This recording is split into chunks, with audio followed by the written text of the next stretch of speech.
Бүгүнкү кыргыздын философиясына мындай жаның кейит да мындайчы. Эми ошол тыйынды тыйынга коюп, жебей, ичпей, мигрант болуп, иши же соода кылып, иши бир нерсе кылып, эки этаж үй салат. Үй салып, үйүн бүтүрүп, анан ошонун жанына дагы 2 комната временка салат. Анан ошол быкпырдай кайнап, ошол анан кийин временкада жашайт. Ошо бала чакасы болуп, тамакты дагы ошол жерде жасайт, анан ошол тамактын чыты чыгып, кийимине сиңип, иши кылса ушундай да. А берки үйү музейдей болуп тура берет аякчы. Ошентип жашап жүрүп анан кийин бир күнү өлөт.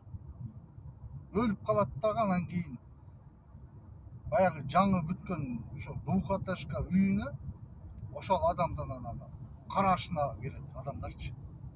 Анан отуруп ошо баягы үйдө отуруп анан эт ашын жеп, анан кийин кетет. Берки кетти уже. Бул үй салгандан кийин жашагыла да, временканы эмнеге салып атасың? Салба временканы. Двухэтажка салдыңбы? Ошол үйдө жаша да. Холго кой, мындай бир нормальный диван кой, креслолорду кой, телевизорду кой. Ошондо мындай отуруп, иштен кийин, бир жумуштан кийин келип, мындай бир нормальный, удобный креслодо отуруп, чай ич, кофе ич, телевизор көр, там телефон чукуу, мындай бир жашоодон рахатталганды үйрөнбөйсүңбү? Жок, временкада тыгылып отурат. Временкада.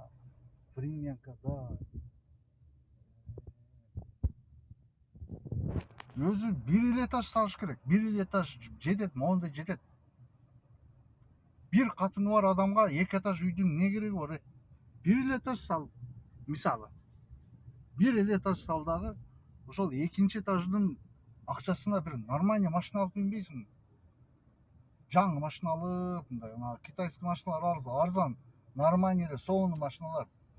11 миң, 12 миң долларга моундай китайский машина аласың. Алып минбейсиңби ошону? Жок, 2 этаж салыш керек да. 2 этаж салып, анан өзү бир жесе жеп, жебесе жок, эптеп септеп бир нерсе болуп жүрөт.